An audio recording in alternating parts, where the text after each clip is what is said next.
காவிரி டெல்டாவையே எரித்து சாம்பலாக்கப் போகும் இந்த மீத்தேன் திட்டத்தை அடிப்படையிலிருந்து என்னவென்பதை தெரிந்து கொள்ளலாம். நிலத்திற்கு அடியில் பாறைகளுக்கும் நிலக்கரிக்கும் இடையில் பரவி கிடக்கும் ஒரு வகை வாயுதான் மீத்தேன். எளிதில் தீப்பற்றி எரிவது இதன் குணம். சுரங்கங்களில் நிகழும் தீ விபத்துகளுக்கு காரணம் இந்த மீத்தேன் தான். இப்படி புவியில் அடி ஆழத்தில் இருக்கும் மீத்தேனை வெளியில் எடுத்து விற்பனை செய்வதுதான் மீத்தேன் எரிவாயு எடுக்கும் திட்டம். புவிக்கடியில் மீத்தேன் தேங்கியிருக்கும் இடத்தை பொறுத்து 3 வகைகளாக வெளியில் எடுக்கின்றனர். இறுக்கமான மணல் பகுதிகளில் இருந்து மீத்தேன் எடுப்பது என்ற டைட் கேஸ் முறை, அடியாழத்தில் கடினமான பாறைகளில் சிக்கியிருக்கும் மீத்தேனை எடுப்பது என்ற ஷேல் கேஸ் முறை, நிலக்கரி இடுக்குகளிலிருந்து மீத்தேன் எடுப்பது என்ற கோல்பெட் மீத்தேன் அதாவது சிபிஎம் முறை. இந்த சிபிஎம் அதாவது நிலக்கரி சுரங்க மீத்தேனை காவிரி டெல்டாவில் இருந்து எடுப்பதற்குத்தான் மன்மோகன் சிங் அரசு அனுமதித்துள்ளது. 4000 ஆண்டுகளுக்கான இந்த சமவெளி 22,000 கிலோமீட்டர் அளவிற்கான வாய்க்கால்களை கொண்டிருக்கிறது. 44,000 சதுர கிலோமீட்டருக்கு இது பறந்து கிடக்கிறது. இந்த உணவு சமவெளிதான் ஆசியாவிலேயே மிக தொன்மையானது என்று சொல்லப்படுகிறது. மனதை மயக்கும் பச்சை பசேல் வயல்கள் சூழ்ந்திருக்கும் மன்னார்குடி மற்றும் அதை சுற்றியுள்ள பகுதிகளில்தான் இந்த திட்டத்தை செயல்படுத்தப் போகிறார்கள். தஞ்சை வட்டத்தில் ஒரத்த நாட்டிலிருந்து கும்பகோணம் வட்டத்தில் திருவிடைமருதூர் வரை இத்திட்டம் பரவி நிற்கிறது. இந்த திட்டம் முதற்கட்டமாக செயல்படுத்தப்படும் ஊர்கள் கும்பகோணம் வட்டத்தில் கொத்தங்குடி, பெரப்பட்டி, வண்டுவாஞ்சேரி, திருச்சேரை, துக்காச்சேரி, ஆமங்குடி, விட்டலூர், குமாரமங்கலம், நாச்சியார் கோவில். திருவிடைமருதூர் வட்டத்தில் மஞ்சமல்லி, நரசிங்கம்பேட்டை. ஒரத்தநாடு வட்டத்தில் குலமங்கலம். குடவாசல் வட்டத்தில் குடவாசல், சித்தாடி, மேலைப்பாளையம், மலுவச்சேரி, ஓ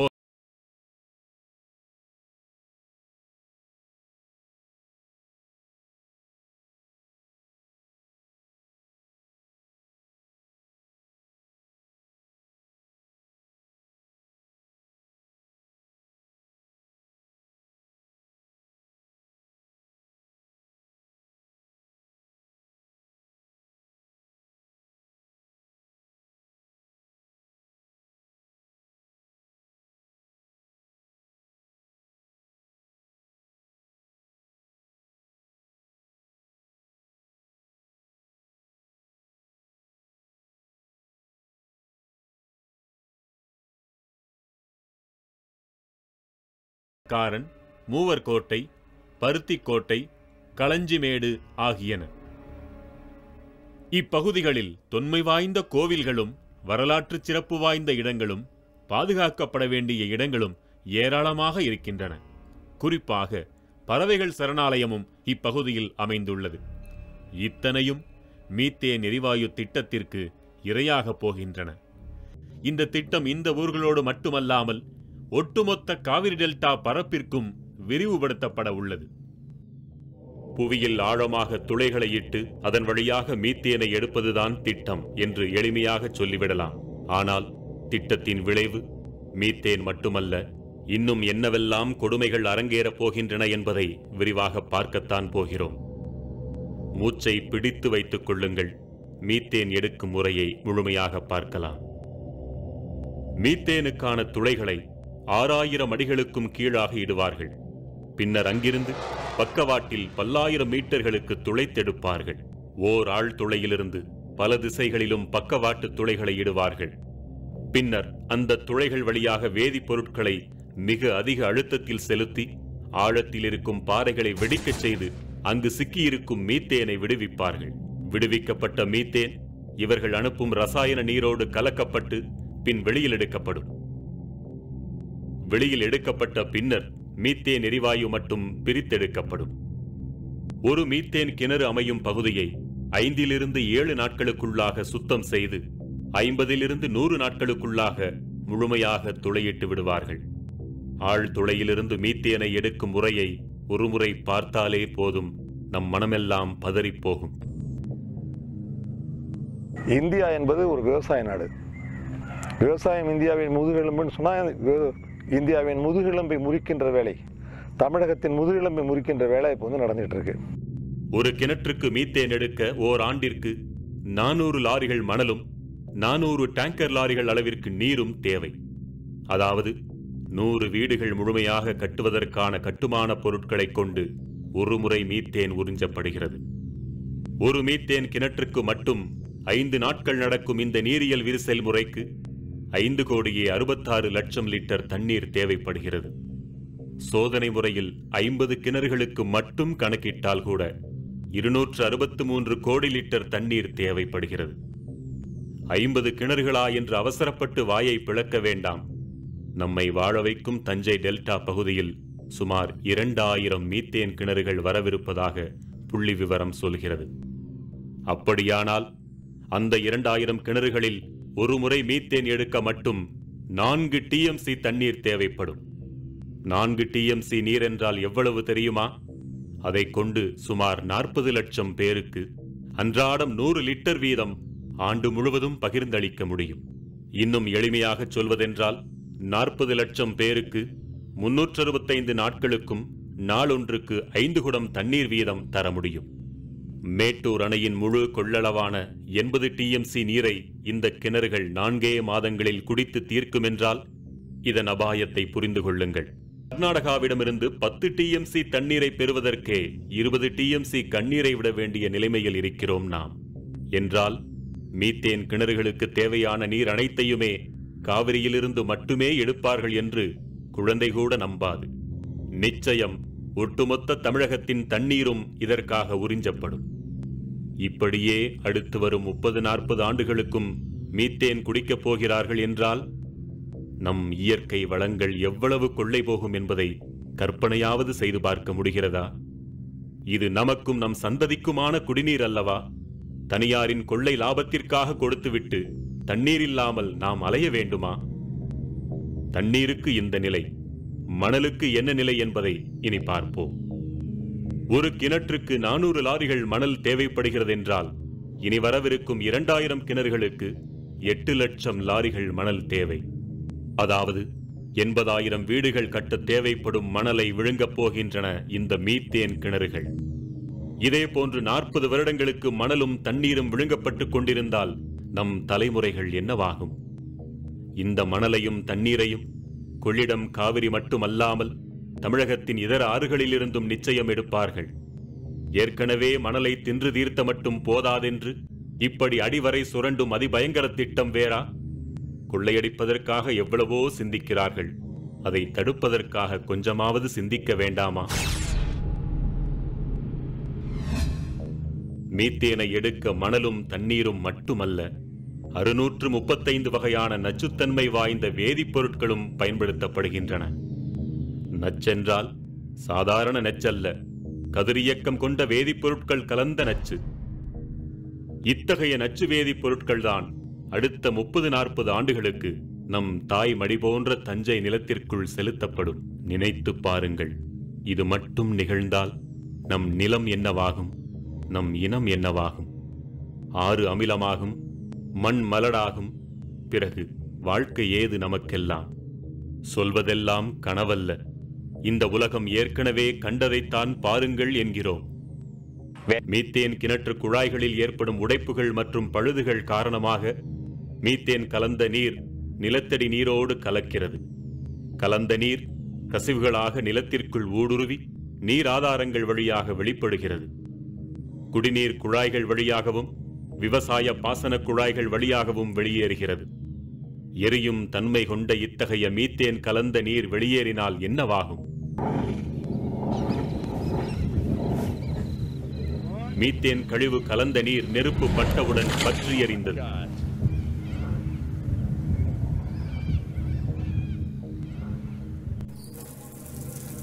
உங்கள் வீட்டு குழாய்களில் தண்ணீர் பற்றி எறியலாம், வீடெறியலாம், ஊரெறியலாம், ஏரி குளங்கள் ஆறுகள் அனைத்தும் தீ பற்றி எறியலாம்.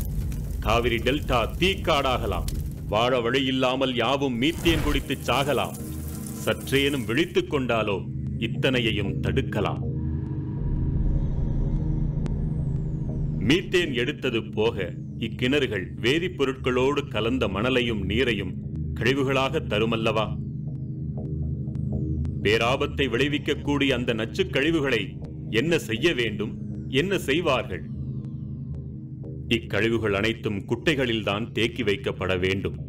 அதுவும் பூமிக்குள் கசிந்து விடாதபடி குட்டைகளின் அடிப்பகுதியிலும் பக்கவாட்டிலும் சிமெண்டால் பூசி தண்ணீர் ஊடுருவாத தார்பாலின் கொண்டும் பாதுகாக்கப்பட வேண்டும் என்பது விதி. ஆனால் இந்த விதிப்படியெல்லாம் இக்கழிவு நீரை உலகில் இதுவரை எங்குமே பாதுகாக்க முடிந்ததில்லை. எப்படியாவது நச்சு கழிவு நீர் நிலத்தடி நீரோடு கலந்து விடுகிறது. பெருமழை காலங்களில் இந்த குட்டைகளில் இருக்கும் கழிவு நீர் வெள்ள நீரோடு அடித்துச் செல்லப்படுகிறது.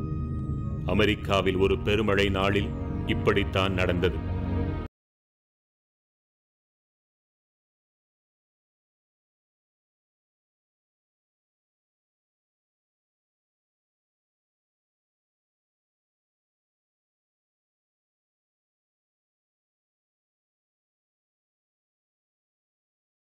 இரண்டு ஆறுகளில் இக்கழிவு நீர் கலந்து ஆற்றில் இருந்த உயிர்களெல்லாம் மடிந்தன. வேடிக்கை மட்டுமே பார்க்க முடிந்தது, யாராலும் தடுக்க முடியவில்லை. புரோமினேற்றம் எனப்படும் வேதியியல் மாற்றமடைந்த சுத்திகரிக்கவே முடியாத அடர்த்தியான நச்சு கலந்த நீரைத்தான் அமெரிக்க அரசாலும் அம்மக்களுக்கே வழங்க முடிந்தது. விளைவு, புற்றுநோய் கண்டவர்கள் ஏராளம், குறைபாட்டோடு பிறந்தவர்களும் ஏராளம், இறந்து போன கால்நடைகளுக்கும் பறவைகளுக்கும் கணக்கே இல்லை.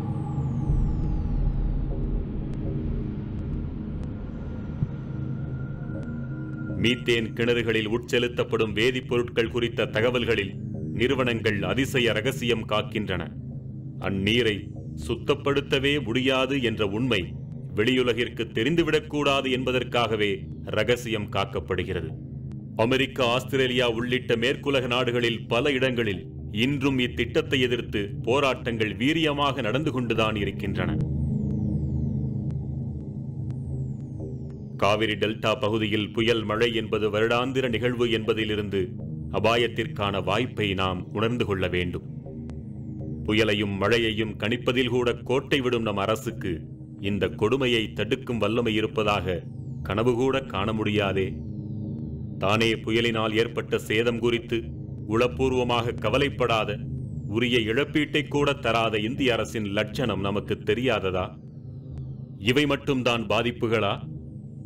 தொடர்ந்து மீத்தேனை எடுக்க வேண்டுமென்றால் தொடர்ந்து நிலத்தடி நீரை வெளியேற்றியாக வேண்டும். அப்படி வெளியேற்றுவதன் விளைவாக நிலம் கீழிறங்கும், கட்டிடங்கள் கீழிறங்கும், இடிந்தும் போகும். கடலோர பகுதிகளில் இப்படி நிலம் கீழிறங்கத் தொடங்கினால் நம் கிராமங்களை பின் கடலுக்குள் தான் தேட வேண்டும். நம் வீட்டு ஆழ்துளை கிணறுகளில் அதிகபட்சம் 500 அடி ஆழத்திலிருந்து தண்ணீரை எடுக்கிறோம். ஆனால் மீத்தேன் கிணறுகளோ 6000 அடிகள் ஆழத்திற்கும் கீழிருந்து தண்ணீரை உறிஞ்சி விடுகின்றன. அதன் பிறகும் நமக்கு தண்ணீர் வேண்டுமென்றால் 6000 அடிகளுக்கும் கீழாக ஆழ்துளை கிணறுகளை தோண்டினால்தான் உண்டு. அதற்குள்ளாக கடல் நீர் உள்ளே புகுந்திருக்கும். பிறகு எந்த காலத்திலும் நிலத்தடி நீரை நன்னீராக நாம் காணவே முடியாது. இப்போது சொல்லுங்கள், தெருவில் ஒரு சாதாரண கழிவுநீர் குழாயை கூட ஒழுங்காக பராமரிக்காத, வாய்க்கால்களை தூர்வாருவதில் கூட அலட்சியம் காட்டும் நம் அரசாங்கங்களின் அருகதை நமக்கு தெரியாதா?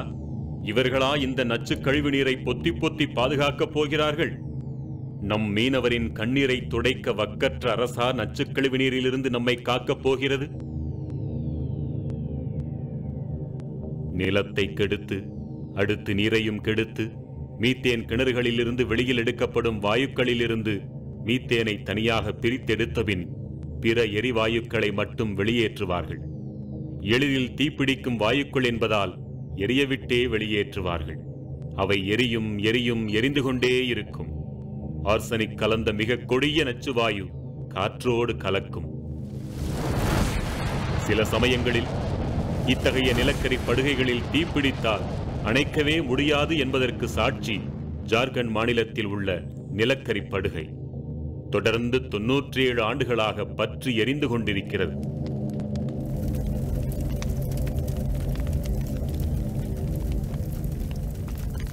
ஒவ்வொரு கிணற்றிலிருந்தும் வெளியேற்றப்படும் கழிவுகளை எடுத்துச் செல்லும் பல நூறு லாரிகள் நம் கிராமங்களை தொடர்ந்து அமைதியற்றதாகவும் பாதுகாப்பற்றதாகவும் மாற்றும். உங்களுக்கு சம்மதம்தானா? இந்த நச்சு கழிவுநீர் நீர் ஆதாரங்களில் கலப்பதாலும் காற்றை மாசுபடுத்துவதாலும் ஏற்படும் பாதிப்புகளால் நம்மை விட அதிகம் கலங்கி நிற்போர் மருத்துவர்கள்தான்.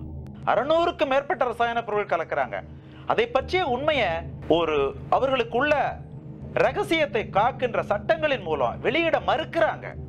இந்த ரசாயன பொருட்கள் குடித நீர்ல கலந்ததுன்னா தோல் நோய் ஏற்படும், புற்றுநோய் ஏற்படும், இதய தமனில குறுகல் ஏற்பட்டு மாரடைப்பு ஏற்படும், சுவாச கோளாறுகள் ஏற்படும், சிறுநீரக செயலிழப்பு ஏற்படும், மரபணு கோளாறுகள் ஏற்படும், கருவுற்ற பெண்களுக்கு கருச்சிதைவு ஏற்படும், பிறக்கின்ற குழந்தைகள் பிறவி கோளாறுகளோட பிறக்கும். இப்படிப்பட்ட நோய்களையும் இந்த நீரியல் விரிசல் முறை இந்த பகுதியில் ஏற்படுத்தும். இந்த குழந்தையை பாருங்கள். வருடம் முழுவதும் தினமும் 24 மணி நேரமும் இந்த குழந்தையின் மூக்கில் இருந்து தொடர்ச்சியாக ரத்தம் வழிந்து கொண்டே இருக்க என்ன காரணம்? சாட்சாத் மீத்தேன் கிணறுகளேதான். இந்த குழந்தையைப் போல பல்லாயிரம் குழந்தைகள் தினந்தோறும் பாதிப்படைகின்றன, பாதிப்படைய போகின்றன. இவர்கள் செய்த பாவமெல்லாம் என்ன? என் 10 வயது குழந்தை எந்நேரமும் துருதுருவென இருப்பாள். இவளுக்கு திடீரென முகத்தில் தடிப்புகள் வந்தன. சோர்ந்து படுக்கையில் விழ ஆரம்பித்தாள். எங்கள் வீட்டிலேயே மிகவும் சுறுசுறுப்பான இந்த குழந்தையை மருத்துவமனைக்கு எடுத்துச் சென்றபோது மருத்துவர்கள் சொன்னார்கள், இவளுக்கு இரத்த புற்றுநோய் என்று. உடனடியாக கீமோதெரபி சிகிச்சை தராவிட்டால் சில மாதங்களிலேயே இறந்து விடுவாள் என்றும் சொல்லிவிட்டார்கள். இந்த கொடுமைக்கு காரணமான நிறுவனம் இக்குழந்தைக்காக யாருக்கும் தெரியாமல் பணத்தை அள்ளிக் கொடுக்க முன்வந்தது. நம்மை இவர்கள் என்னவென்றுதான் நினைக்கிறார்கள்? குழந்தைகளை சுமந்த கைகளில் பணத்தை திணித்துவிட்டால் போதும் என்றா? குழந்தைகளின் உயிருக்கு பணம் மாற்றாகும் என்றா? குறைந்தபட்சம் இவர்கள் தரும் பணத்திற்கு புற்றுநோயை குணமாக்கும் வல்லமையாவது உண்டா?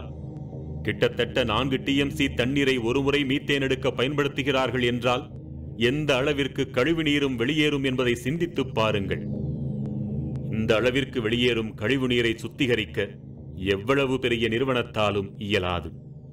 இயலவில்லை என்பதற்கு எத்தனையோ நாடுகள் சாட்சிகள். கடும் கட்டுப்பாடுகளையும் மீறி அந்நாடுகள் அருகில் இருக்கும் ஆறுகள், ஏரிகள், குளங்களில் கழிவு நீரை கலந்து விடுகின்றனர். எங்கோ மூலையில் வளர்ந்து கொண்டிருக்கும் நோஞ்சான் நாடுகளில் அல்ல, வளர்ந்த வல்லரசு நாடுகளாக பறைசாற்றிக் கொள்ளும் அமெரிக்கா, ஆஸ்திரேலியா போன்ற நாடுகளில்தான் இந்த நிலை. மீத்தேன் கழிவால் மாசுபட்ட நிலம் எப்படி இருக்கும் என்று கற்பனை செய்து பார்த்திருப்பீர்கள். அதை இக்காட்சியோடு ஒப்பிட்டுக் கொள்ளுங்கள். அடுத்த கட்டமாக பிரிக்கப்பட்ட மீத்தேன் எரிவாயுவை எடுத்துச் செல்லும் குழாய்கள் நம் விவசாய நிலங்களை குறுக்கே பிளப்பதையே குறியாக கொண்டிருக்கும். அது ஒரு நீண்டகால திட்டம். அதற்கு பின்னால் இருக்கும் சதியை விளக்க இன்னும் 1 மணி நேரம் வேண்டும். இப்படி குழாய்கள் நிலத்தில் குறுக்கே படுப்பதை நாம் தடுத்துவிட முடியாது. காரணம், இதன் பாதுகாப்பிற்கும் நாம் உத்தரவாதம் அளித்து கையெழுத்திட்டிருப்போம். இந்த வயா நடந்து பூரா என் வயா அது பூரா இப்போ பாதிக்குது. வண்டி அங்கிட்டு இங்கிட்டு போக முடியலை. இதாவது மண்ணெண்ணெய் வருது, டீசல் வருதுன்னாங்க. இப்போ எல்லாரும் என்னை பயமுறுத்துறாங்க. ஏன் விட்டா அப்படிங்கிறாங்க. எல்லாரும் வரும்போது நான் என்ன செய்ய முடியும்? கொஞ்சோண்டு டீசல் ஊற்றி போச்சு, அப்படியே எல்லாம் கருகி போச்சு. அந்த மாதிரி ஏதாவது ஒன்று ஆச்சுன்னா வாதம் பூரா பிறந்து எனக்கு பாதிப்பு பூரா. இந்த நெட்டுக்கு பாருங்கள் எவ்வளோ தூரம்னு.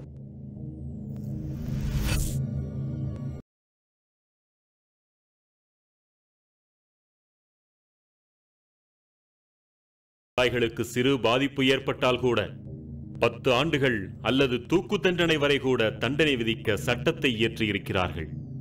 ஒருமுறை திட்டம் செயல்பட அனுமதித்துவிட்டால் பின் நாம் பெரும் அழிவுக்கு உள்ளாக நேரிடும். இந்த அளவிற்கு உலகெங்கும் அழிவுகளை ஏற்படுத்திய இந்த திட்டத்திற்கு நம் காவிரி டெல்டாவை தாரை வார்த்த பெருமை TR பாலுவையே சாரும். இத்திட்டத்தை செயல்படுத்தும் கிரேட் ஈஸ்டர்ன் எனர்ஜி நிறுவனத்துடன் தமிழக அரசு 2010ஆம் ஆண்டில் ஓர் ஒப்பந்தம் போட்டுக்கொண்டது. இந்த நிறுவனத்தில் முதலீடு செய்ததன் மூலம் குஜராத் மின்சாரத்துறையும் இதன் பங்காளியாக மாறியுள்ளது. வடசேரியில் போராடிய மக்கள் மீது ஒடுக்குமுறையை ஏவிய, வாக்களித்து வெற்றி பெற வைத்த மக்களுக்கு வாய்க்கரிசி போடுவதை குற்றமாக கருதாத TR பாலு மக்களின் கருத்துகளுக்கா மதிப்பளிப்பார்? இந்த திட்டத்தின் மூலம் குஜராத்திகளிடம் போட்ட ஒப்பந்தம் குறித்து காங்கிரசோ பாஜகவோ இதுவரை வாய் திறக்கவே இல்லை. இத்தனை நாட்கள் தமிழகத்தை கொள்ளையடித்தது போதாதென்று மிச்சமீதி தமிழகத்தையும் குஜராத் மார்வாடிகளுக்கு தாரை வார்க்கும் கொடுமையை என்னவென்று சொல்வது? தேர்தல் பிரச்சாரத்தில் திமுகவின் இத்திட்டத்திற்கு எதிர்ப்பை பதிவு செய்த தமிழக முதல்வர் ஜெயலலிதா, ஆழ்துளை கிணறுகள் அமைத்து ஆய்வு பணிகளை துவங்குவதற்கான அனுமதியை தமிழ்நாடு மாசு கட்டுப்பாட்டு வாரியம் தான் வழங்க வேண்டும். 2011 நான் முதலமைச்சரான பின்னர் இது நாள் வரை அந்த அனுமதியை நாங்கள் வழங்கவில்லை. இந்த திட்டம் நிறைவேற்றப்பட்டால் நிலத்தடி நீர் அகல பாதாளத்திற்கு சென்றுவிடக்கூடிய சூழல் ஏற்படும். இந்த திட்டம் நிறைவேற்றப்பட்டால் வளமான டெல்டா பகுதிகள் வறண்ட பாலைவனமாக ஆகிவிடும் என்ற அச்சம் உள்ளது. எனவே இது பற்றி ஆராய ஒரு குழுவினை அமைக்க நான் ஆணையிட்டுள்ளேன். விவசாயிகளின் வீழ்ச்சியில் தொழில் வளர்ச்சியை எனது அரசு ஊக்குவிக்காது என்ற உத்தரவாதத்தை நான் உங்களுக்கு அளிக்கிறேன். அச்சம் உள்ளது என்று மட்டும் சொல்கிறாரே, அப்படியென்றால் அச்சத்தின் பின்னால் உண்மை இல்லை என்று நினைக்கிறாரா? அவர் சொன்னதன் உட்பொருள் என்ன? இன்னொரு புறம் இத்திட்டம் குறித்து ஆராய்வதற்கென்று ஒரு குழுவை ஏற்படுத்தியிருக்கிறார் தமிழக முதல்வர் ஜெயலலிதா.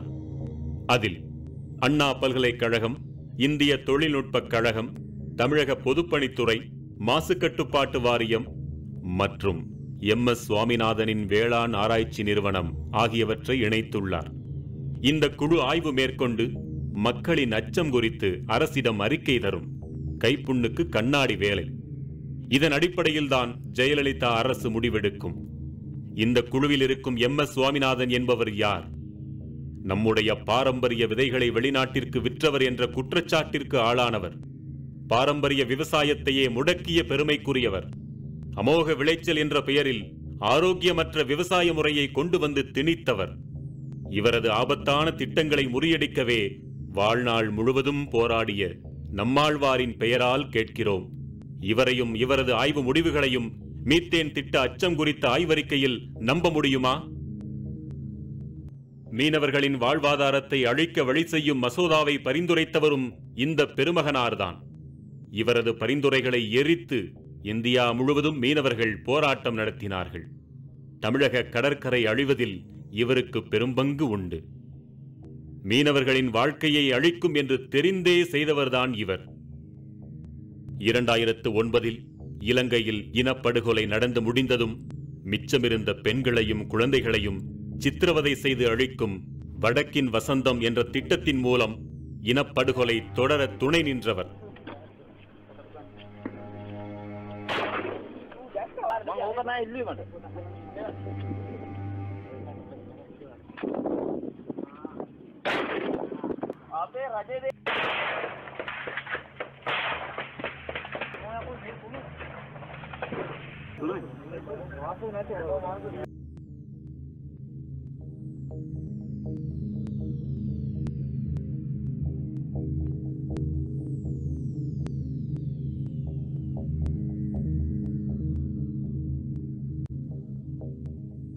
ராஜபக்சேவின் நெருங்கிய நண்பர் MS சுவாமிநாதன்.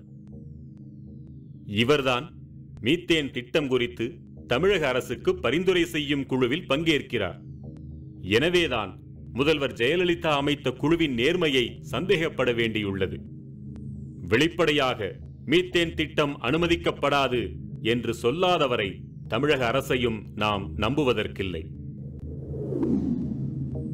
கூடங்குளம் அணு உலை எதிர்ப்பு போராட்டம் வலுவடைந்த போதும் இம்மாதிரியான ஓர் ஆய்வுக்குழுவை ஏற்படுத்தியதோடு போராட்டக் குழுவினரையும் நேரடியாக சந்தித்து தமது ஆதரவையும் வழங்கினார் முதல்வர். மக்கள் அச்சம் தீரும் வரை அத்திட்டத்தை அனுமதிக்கப் போவதில்லை என்றும் உறுதியளித்தார். ஆனால் நடந்தது என்ன? அதை நாடறியும். உதாரணத்துக்கு முதல்ல நான் மக்களோடு மக்களாக இருப்பேன், எனக்கு மக்கள் தான் முக்கியம்னு சொன்ன செல்வி ஜெயலலிதா அவர்கள் அதன் பின் மார்ச் 29 சங்கரன் கோவில் இடைத்தேர்தல் முடிஞ்ச உடனே காவல்துறையை கொண்டு அடக்குமுறை ஏவி விட்டது அரசாங்கம். எங்களுக்கு அந்த 3 நாள் மின்சாரம் கிடையாது. எங்களுடைய மின்சாரம் கட்டாகினது, செல்லில் உள்ள டவர்கள் கட்டாகின. அதன் பின்பு குழந்தைகளுக்கு வருகிற பால் வண்டியை நிறுத்தினார்கள், ஓடுகிற பஸ்ஸை நிறுத்தினார்கள், குடி தண்ணி கொண்டு வருகிற வாகனத்தை நிறுத்தினார்கள். இப்படி எத்தனை அடக்குமுறை ஏவ முடியுமோ அதையெல்லாம் ஏவி எங்களை பெருந்தகரை என்ற ஒரு திறக்கப்பட்ட சிறைச்சாலைக்குள் எங்களை அடைத்தார்கள். தமிழகத்தில் இந்த மீத்தேன் திட்டத்தை செயல்படுத்தும் கிரேட் ஈஸ்டர்ன் நிறுவனம் கண்துடைப்பாக மக்கள் கருத்து கேட்பு கூட்டம் ஒன்றை நடத்தியது. சாமர்த்தியம் என்று அது செய்தது சந்தி சிரித்தது. பின் பொதுமக்களிடம் கருத்து கணிப்பு கேட்கிறேன் என்கின்ற ஒரு கூட்டத்தை பாதிக்கப்பட்ட கிராம மக்களை அழைக்காமல் நகரத்தில் உள்ள ஒரு முக்கிய பிரமுகர்களை, காங்கிரஸ் இது போல ஒரு பிரமுகர்களை அழைத்து கருத்து கணிப்பு கேட்டார்கள். வந்தது குறிப்பிட்ட பகுதி மக்களே அல்ல. அறியாத மக்கள் ஒருபுறம் இருக்கட்டும், அரியணைகளை அலங்கரித்த பெரிய கட்சிகளை நடத்துவதாக சொல்லிக் கொள்வோர், அனைத்தும் அறிந்தது போல காட்டிக்கொள்ளும் மக்கள் தலைவர்கள் ஒருவராவது உருப்படியாக இந்த திட்டத்தினால் நேரவிருக்கும் அபாயம் குறித்தோ இதன் பின்னணியில் இருப்பவர்கள் குறித்தோ வாய் திறக்கவில்லை. எப்படி திறப்பார்கள்?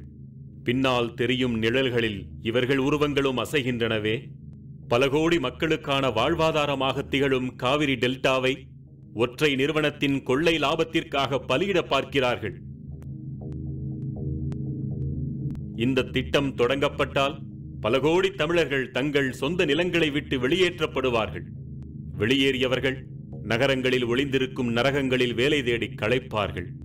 அடிப்படை தேவைகளை பாலங்களுக்கு அடியில் பூர்த்தி செய்ய துடிப்பார்கள். காண்போர் கண்களுக்கு பராரிகளாக தோன்றும் இவர்கள் ஒரு காலத்தில் தஞ்சை தரணியில் வேளாண்மை செய்த பேராண்மை கொண்டோர் என்பது ஒருவருக்கும் தெரிய போவதில்லை. அடுக்ககங்களில் சோழக்கொல்லை பொம்மைகளாய் காவல்காரர்களாய் கண்ணீர் வடிப்பார்கள். இவர்கள் கதை கேட்டு நெஞ்சு வெடிக்க நேரம் கெட்ட நகரத்து வாழ்க்கையோடு இவர்கள் தலைமுறையின் நிம்மதிக்கு ஒரு முற்றுப்புள்ளி விடும். தமிழர்களுக்கு விரோதமான இந்த மீத்தேன் திட்டத்தை நாம் அதிதீவிரமாக எதிர்க்க வேண்டும். இந்த போராட்டத்திலே மே11 இயக்கம் விவசாயிகளோடு உங்களோடு சமரசமின்றி துணை நிற்போம் என்றும் கூறிக்கொள்கின்றோம். மதுபான கடைகளில் மயங்கி கிடக்கும் தமிழகத்தில் விழித்துக் கொண்டவர்கள் சிலர் மட்டும்தான். மிச்சமுள்ளவர்களை மீட்டெடுக்க சில மக்கள் இயக்கங்களும் சில மகத்தான தலைவர்களும் மன்றாடி கொண்டிருக்கின்றனர். அவர்களோடு கரம் கோர்த்து களமிறங்காவிட்டால் நம்முடைய சந்ததிகளை சமாதிகளில் தான் தேட வேண்டும்.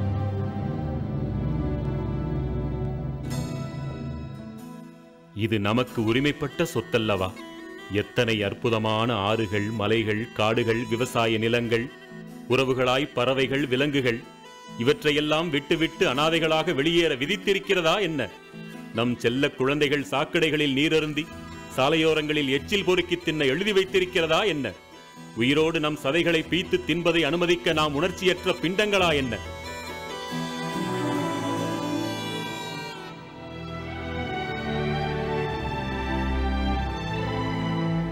ஆள்வோர் மாறட்டும், இல்லையேல் ஆள்வோரை மாற்றுவோம். இனி எந்த ஒரு மக்கள் விரோத திட்டத்தையும் அரசு கனவிலும் நினைத்தே பார்க்க கூடாது. அதுவரை ஓயாத அலைகளாய் போராடுவோம். இவங்க குடியிருக்கிற பகுதியில கிணறு தோண்ட போறோம், பெட்ரோல் எடுக்க போறோம்னு கல்ல கொண்டாந்து நட்டுட்டு போயிருக்கிறாங்க. இவங்க இந்த மக்கள்கிட்ட உங்க நிலம் வேணும்னு எவனும் கேட்கல. இந்த மக்கள் நான் எங்க நிலத்தை தர்றோம்னு எவன்ட்டையும் சொல்லல. இவங்க காசு வாங்கல, இவங்க நிலத்தை விக்கல. எவனோ 2 பேர் அத்துமீறி கல்ல நட்டுட்டு போயிருக்கிறாங்க. இந்த இடத்துல இருக்கிற வாழ்றவங்க உங்க வீட்டை எல்லாம் இடம் மாத்துங்கன்னு இருக்கான், நிலத்தெல்லாம் அப்புறப்படுத்துங்கன்னு இருக்கிறான். இங்கதான் நெல் விளையுது. இந்த நெல் விளையாடுறது தமிழகத்தில் இருக்கிற அத்தனை பேரும் ஜோர்திங்க போறான். போராடி போராடி போராட்ட களத்திலேயே உயிர் துறந்த நம்மவர், நம்மை ஆள்வோர் நம்மீது காட்டாத கரிசனத்தை எல்லாம் நம்மீது மழையென பொழிந்த நல்லவர் நம்மாழ்வார். பொந்திரை வைத்த அக்னி குஞ்சு இந்த போராட்டம். எரியும் மீத்தேன் திட்டத்தை சுட்டே பொசுக்குவதுதான் அந்த போராளிக்கு நாம் செலுத்தும் அஞ்சலி. வாரிச் சுருட்டிக் கொண்டு எழுந்திருங்கள். அரசே, நீ மாற வேண்டும், இல்லையென்றால் இந்த தேசத்தின் வரலாறும் வரைபடமும் மாறிப்போகும் என்று உறக்கச் சொல்வோம். வீதிக்கு வருவோம், உரிமைகளை வெல்வோம். காவிரி டெல்டாவை நம் குழந்தைகளுக்காக உயிரை கொடுத்தாவது போராடி காப்போம். படையாய் திரண்டு மீத்தேன் எனும் பகை முடிப்போம். வாருங்கள் தமிழர்களே, நாம் வெல்வோம்.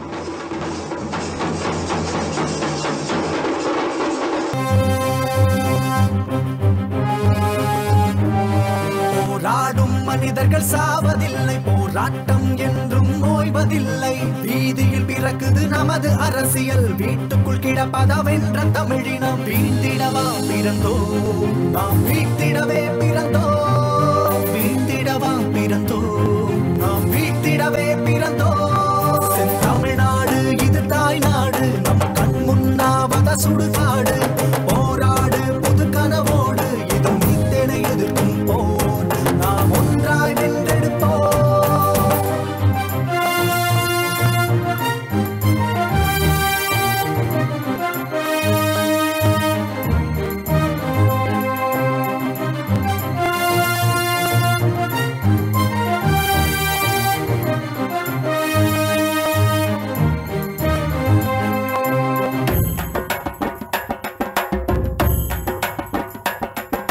சோழனின் நாடும் பசுமையும் கூடும் நெருப்பின் பிடியிலாம். ஓடங்கள் ஓடும் காவிரி ஆற்றில் ஒட்டகங்கள் போவதா. ஈழத்தில் வீழ்ந்தோம், இடிந்த கரையில் விழித்தோம். தமிழரை இணைவோம், தஞ்சையில் எழுவோம். சாதிக்கும் நமக்கு சாதிகள் எதற்கு, சேர்ந்தே நின்றால் விடியும் கிழக்கு. தமிழ்நாடு இது தாய்நாடு, நம் கண் முன்னாவத சுடுகாடு. போராடு புது கனவோடு, இது மீத்தேனை எதிர்க்கும் போர். நாம் ஒன்றாய் வென்றெடுப்போம்.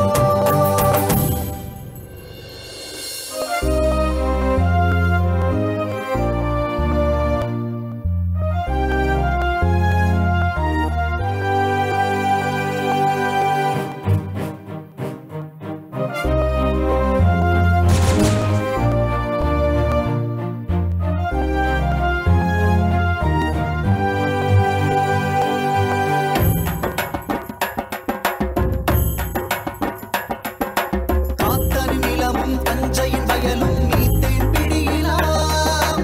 குலதெய்வ கோயிலும் கும்பிட்ட சாமியும் இடம் மாறி போகுமா.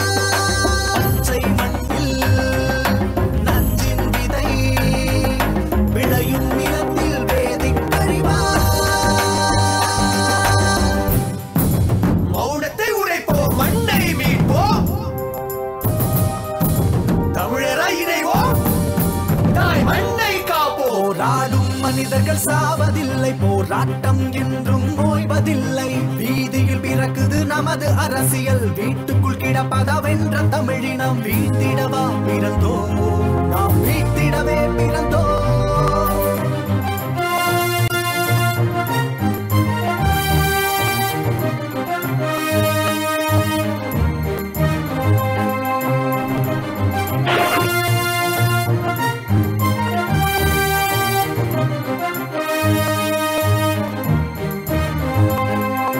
உலகு நெல் தந்த உழவனின் பூமியில் துளைக்கும் கருவியா. நெல்லின் வாசமும் நீரின் ஈரமும் தலைமுறைகள் சேருமா. ஈரத்தில் வீழ்ந்தோம், இடிந்த கரையில் விழித்தோம்.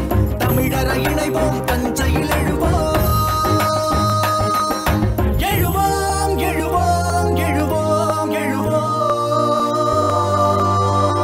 தனியாய் நின்றால் தமிழகம் இழப்போம், தமிழனாய் எழுந்தால் தாய் மண்ணடைவோம். போராடும் மனிதர்கள் சாவதில்லை, போராட்டம் என்றும் ஓய்வதில்லை. வீதியில் பிறக்குது நமது அரசியல், வீட்டுக்குள் கிடப்பதவென்ற தமிழினம். வீழ்த்திடவா பிறந்தோம், நாம் வீழ்த்திடவே பிறந்தோம்.